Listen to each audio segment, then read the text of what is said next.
Le mardi 3 octobre 2023, une légende du paysage audiovisuel français a rendu son dernier souffle. Âgé de 86 ans, le célèbre journaliste Jean-Pierre Elkabbach est mort.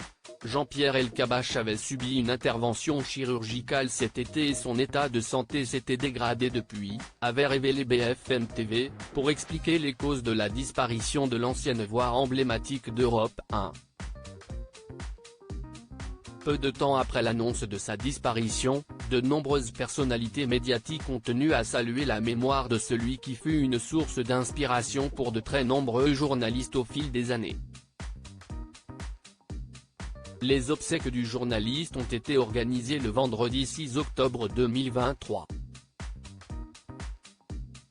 Sans grande surprise, le cimetière du Montparnasse, où il fut inhumé, fourmillait de personnalités médiatiques et politiques, toutes venues pour lui rendre un ultime hommage.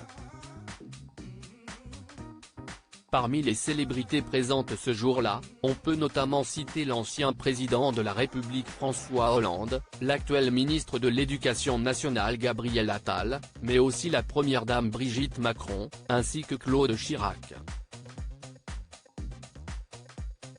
De son côté, la veuve de Jean-Pierre Elkabbach, Nicole Avril, a pu compter sur le soutien de plusieurs anciens confrères de son défunt mari, Michel Drucker, Léa Salamé, Pascal Praud, Patrick Cohen et Alain Duhamel.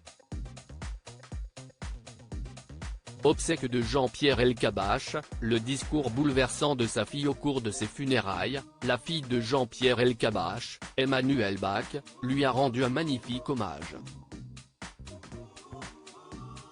À toi mon père, merci pour ton exceptionnelle intelligence. Pour ta gentillesse, ton humanité, ta culture et nos combats. Merci mon père adoré, mon dad, merci à toi Nicole.